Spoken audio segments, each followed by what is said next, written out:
Good morning. This is Ron. It is Thursday, May the 24th, and welcome to Storytime.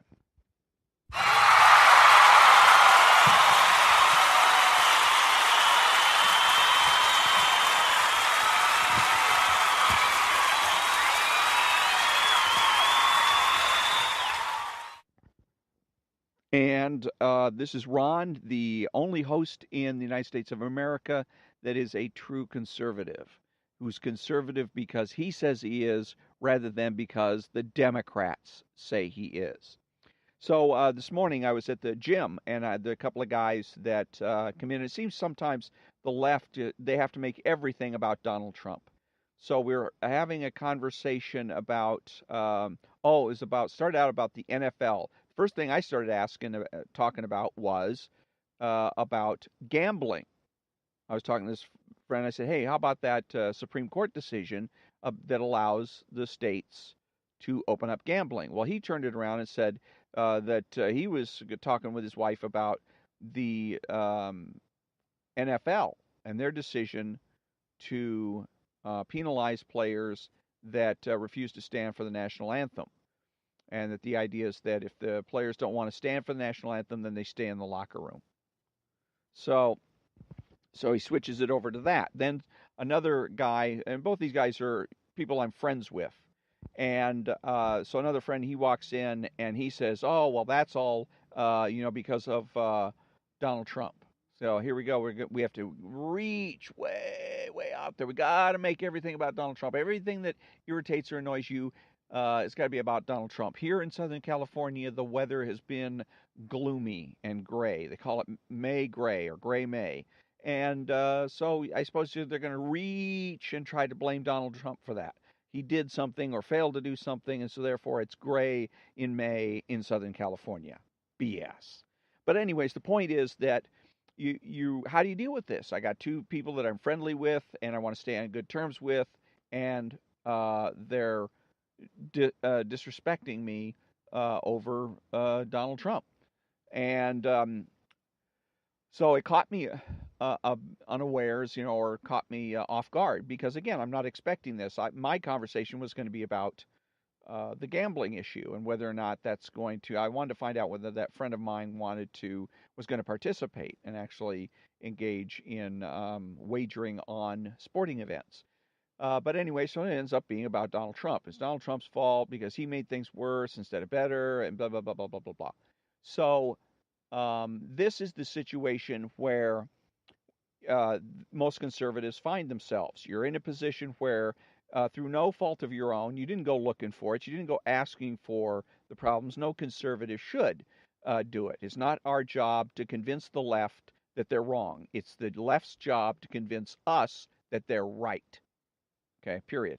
So, but here you are. You're in a situation. You're kind of caught unawares. What do you do?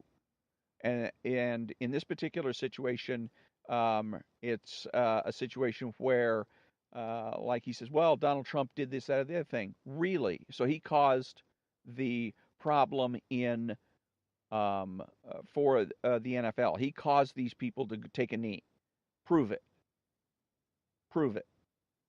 And that right there will shut up any socialist because they're not into proof.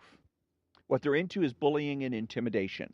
They're counting on you being silent, and they're counting on us, actually, you, me, being silent and going away. Or maybe because we feel the pressure, we'll just go ahead and agree with them just so we can get out of this awkward situation and get on with our lives.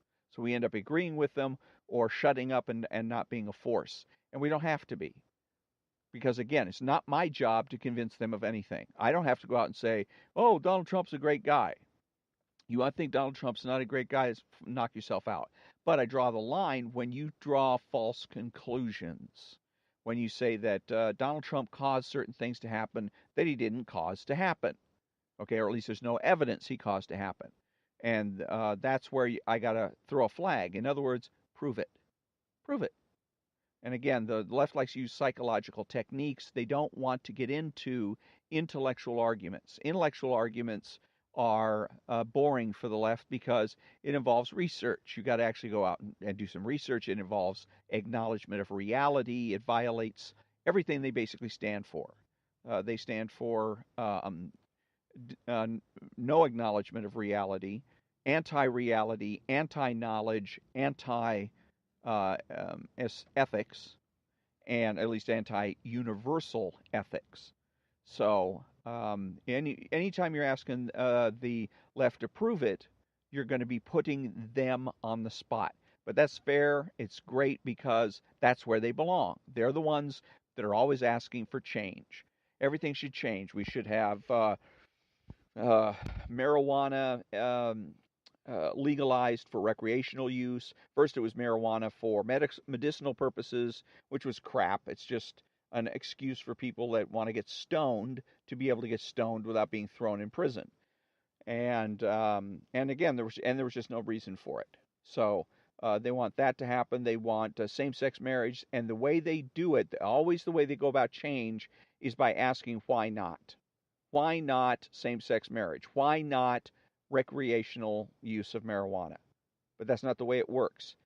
Any debate starts with the presumption for the status quo. So the question isn't why not, it's why. Everything's fine the way it is. Marijuana was illegal. If you want to smoke it and take the risk of going to prison, hey, that's on you. But you're going to go to jail eventually. Somebody's going to catch up with you, and you're going to jail. Or you can quit using it. What's wrong with that? Why do we need to change from that? And the arguments that they made were lame. It was like, well, so many people, and do you realize that X amount of percentage of people in prison are in prison because of marijuana? So what? They broke the law. And actually, that's a trick.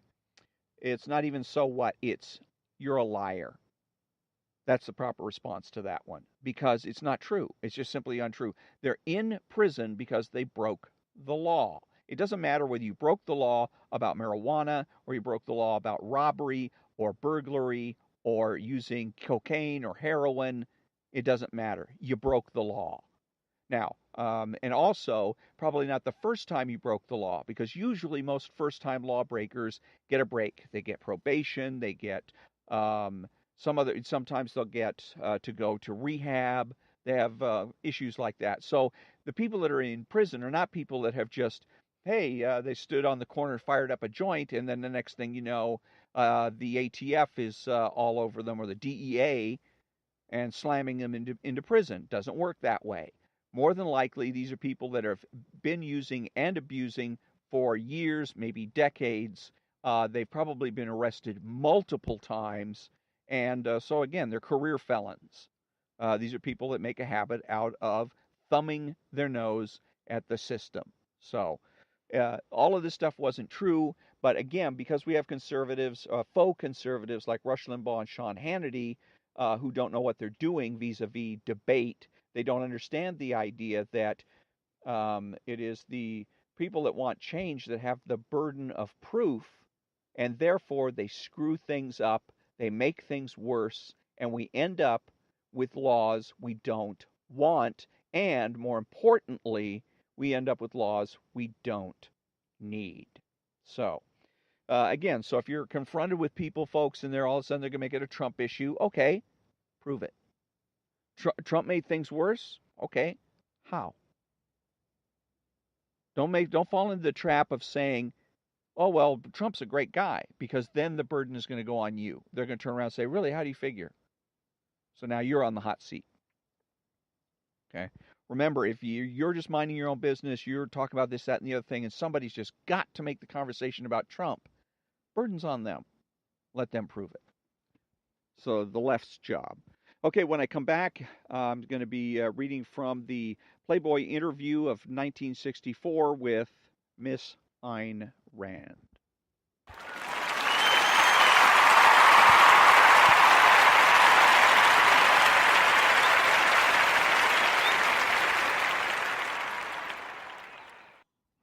Okay, thank you. And I'm picking up from where I left off. I read a couple of days ago the intro to this interview, and now we get down to the meat of things, so to speak. Playboy, Miss Rand, your novels and essays, especially your controversial bestseller Atlas Shrugged, present a carefully engineered, internally consistent worldview. They are, in effect, the expression of an all encompassing philosophical system. What do you seek to accomplish with this new philosophy? Rand, I seek to provide men, or those who care to think, with an integrated, consistent, and rational view of life. Playboy, what are the basic premises of objectivism? Where does it begin?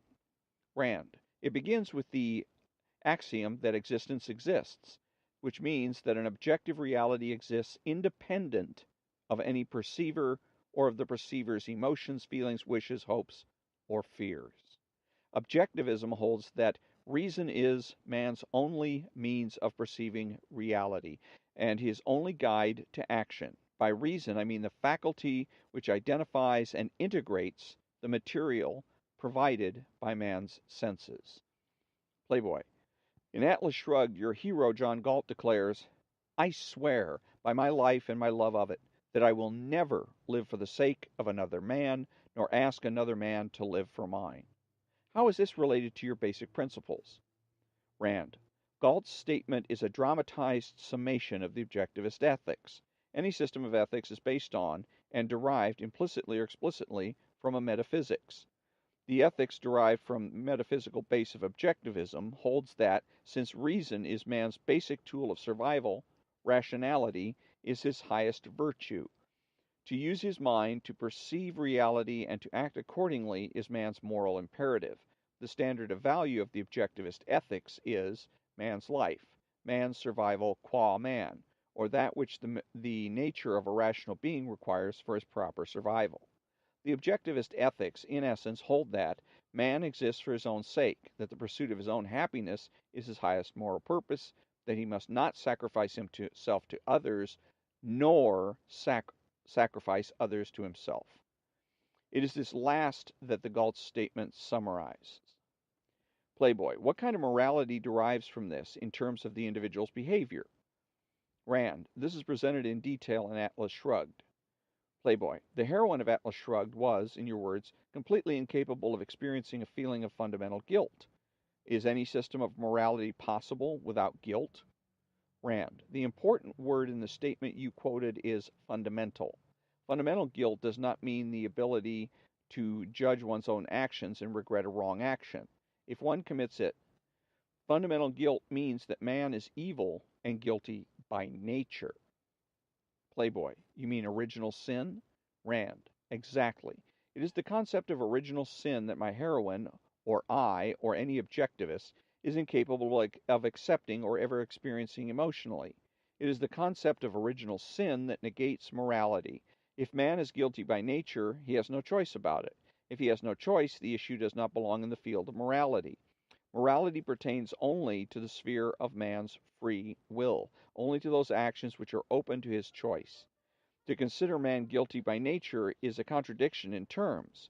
My heroine would be capable of experiencing guilt about a specific action, only, being a woman of high moral stature and self-esteem, she would see to it that she never earned any guilt by her actions. She would act in a totally moral manner and, therefore, would not accept an unearned guilt. Playboy, in Atlas Shrugged, one of your leading characters is asked, what is the most depraved type of human being? His reply is surprising. He doesn't say a sadist or a murderer or a sex maniac or a dictator. He says, the man without a purpose. Yet most people seem to go through their lives without a clearly defined purpose. Do you regard them as depraved? Yes, to Rand. Yes, to a certain extent. Playboy, why? Rand, because that aspect of their character lies at the root of and causes of all evils which you mention in your question. Sadism, dictatorship, any form of evil is the consequence of a man's evasion of reality, a consequence of his failure to think. The man without a purpose is a man who drifts at the mercy of random feelings or unidentified urges and is capable of any evil because he is totally out of control of his own life. In order to be in control of your life, you have to have a purpose, a productive purpose. Weren't Hitler and Stalin, to name two tyrants in control of their own lives, and didn't they have a clear purpose? Certainly not. Observe that both of them ended as literal psychotics. They were men who lacked self esteem and therefore hated all of existence. Their psychology, in effect, is summarized in Atlas Shrugged by the character of James Taggart, the man who has no purpose but has to act, acts to destroy others. That is not the same thing as a productive or creative purpose. If a person organizes his life around a single, neatly defined purpose as Playboy, isn't he in danger of becoming extremely narrow in his horizons? Rand, quite the contrary. A central purpose serves to integrate all the other concerns of a man's life. It establishes the hierarchy, the relative importance of his values, it saves him from pointless inner conflicts, it permits him to enjoy life on a wide scale and to carry that enjoyment into any area open to his mind. Whereas a man without purpose is lost in chaos. He does not know what his values are, he does not know how to judge, he cannot tell what is or is not important to him, and therefore he drifts helplessly at the mercy of any chance stimulus or any whim of the moment. He can enjoy nothing. He spends his life searching for some value which he will never find. So I'm going to stop right there because I also have a couple of comments to make on this. One of the things that seems to be happening in this interview, and this is the first time I've actually read this interview, is that we started out with the interviewer starts out with a conversation about objectivism. What is objectivism? What are objectivist ethics? And then we slide almost imperceptibly into from we slide from philosophy, which is properly understood is things intellectual, into psychology, which is things imaginary. Intellectual things are things that are based on reality, and psychology, which is based on things that are imaginary, which is getting back into subjective metaphysics, etc., and everything that goes with it. Because let's see here. Let's see, one of your characters should be a totally moral manner, and therefore, let me see if it started. Important word is fundamental guilt. Let me try this one. What kind of morality derives from this in terms of of the individual's behavior? That's where we're starting this slow transition from going from speaking about philosophical issues, because philosophy again is intellectual and it's broad based. Your philosophy deals with the largest questions, questions that affect every human being, and those are the questions that philosophy asks. What is moral doesn't mean what is moral for me or what's moral for you. It means what is moral for everybody.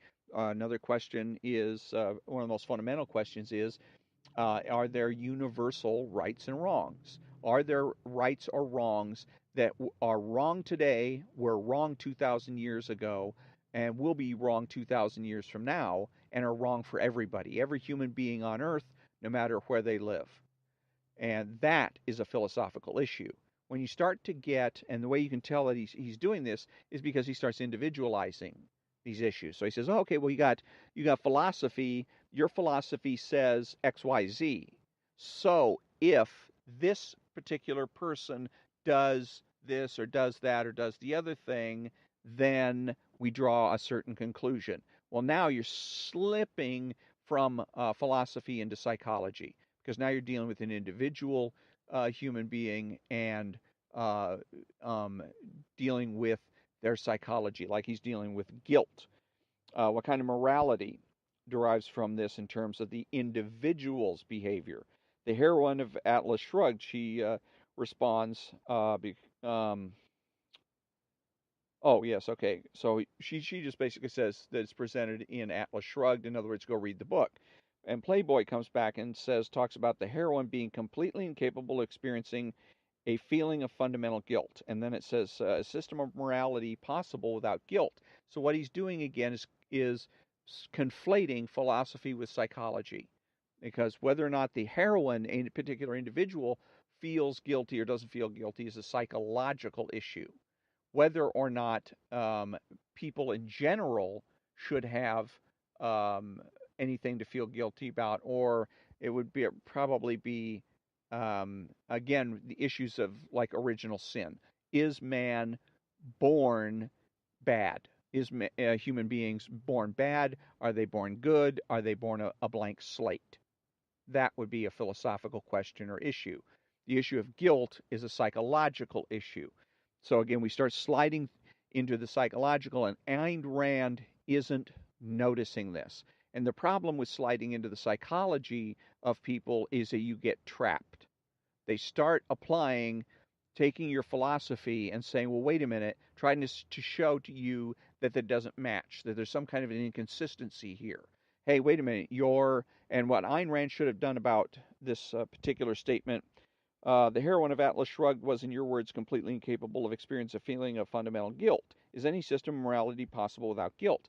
And what she should have done is said, what you're describing there is her personal makeup, her psychology, not that's not philosophy. That's not necessarily an expression of the ethics or morals of objectivism. So you make that clear distinction right there.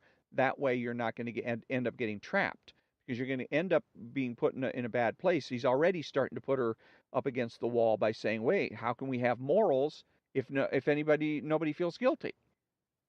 So and so now she has to sort of dance her way out of it. The important word in the statement you quoted is fundamental. Fundamental guilt does not mean the ability to judge one's own actions and regret a wrong action. Right. She's correct in that what she should have said is philosophical ethics versus guilt. Guilt is psychological, ethics is philosophical. She should have made that distinction. And when she says the ability to judge one's own actions and regret a wrong action, when she's talking about that, she's talking about psychology. Okay, that's the psychological. If I have the inability to admit that I'm doing something wrong, that's on me. That's not on objectivism. That's on me as an individual. If one commits it, fundamental guilt means that man is evil and guilty by nature. Well, I guess so. But again, she's starting to get into parsing, where she's kind of hair splitting here. And again, if she had recognized and anticipated this little stunt that the interview is pulling, then she could have solved the problem immediately and not have to resort to rather awkward explanations. So let's see what else we got. Original sin. She goes on to explain original sin versus her heroine. And original sin is religious. So now we're conflating psychology, philosophy, and religion, metaphysics with theistic cosmology. And let's see what else. What's the most depraved type of human being? One of the characters is asked. Playboy says. His reply is most surprising. Doesn't say sadist, murderer, sex maniac, or dictator. Man without a purpose. Yet people seem to go through their lives without a clearly defined purpose. Do you regard them as depraved? Now, she says she qualifies the statement saying yes to a certain extent. But I would think that she would say yes. That um, just say yes, period, and then go ahead and provide the explanation. But remember also, again, now we're getting into the psychological. We're no longer discussing philosophy. We're discussing psychology and the makeup of the individual. And so it's something that should have been aware of during this interview, so that she keeps herself from getting trapped by the interviewer. Let's see. And of course, he asks why, etc. The mercy of random feelings, unidentified urges, and all that is psychology, not philosophy. And then we get to, of course, the Hitler and Stalin references. Weren't they in control of their own lives? And again, we're basically talking about psychology and the psychology of Hitler, the psychology of Stalin. And again, if she'd seen this coming, she could have avoided this question a long time ago. And again, she handles it fairly gracefully, but the questions are still, the answers to these questions are fairly awkward. But it's because she doesn't recognize and understand, basically, first of all, because she keeps thinking that objectivism is just another philosophy like any other philosophy. And so you will get attacked by people that promote other philosophies. And So that's what she's really anticipating. What she doesn't realize is that objectivism is really a statement of fundamental philosophy, period. That it's statements about reality, statements about knowledge, statements about ethics, not what's her philosophy. And again, if she had recognized that mistake, that by creating objectivism, she becomes subjective, and she could have gone ahead and solved that problem and avoided a lot of conflicts and confrontation, needless confrontation. So then she has again another awkward explanation to make about Hitler and Stalin. Uh, and then again, here's another psychological question. If a person organizes his life around a single, neatly defined purpose, isn't he in danger of becoming extremely narrow in his horizons? It's also undefined. What do you mean by horizons? What does that mean? Is that a psychological term? Is it like an id, an ego, or superego? Horizons is certainly not a philosophical term. So where are we going? And that's part of the problem of allowing the conversation to become psychologized, is that everything now becomes imaginary. You start to you're in a mental Disneyland, or what a lot of people refer to as simply mental masturbation. And what happens when you are getting involved in that, if you're Ayn Rand, you're a person that's serious about educating people about the value of philosophy. And if you continue to engage in what appears to be mental masturbation, that's going to hurt your credibility, it hurts your integrity, and it hurts your ability to influence other people. Okay, so when I come back, it's going to be joke time from the New York City Cab Driver's Joke Book.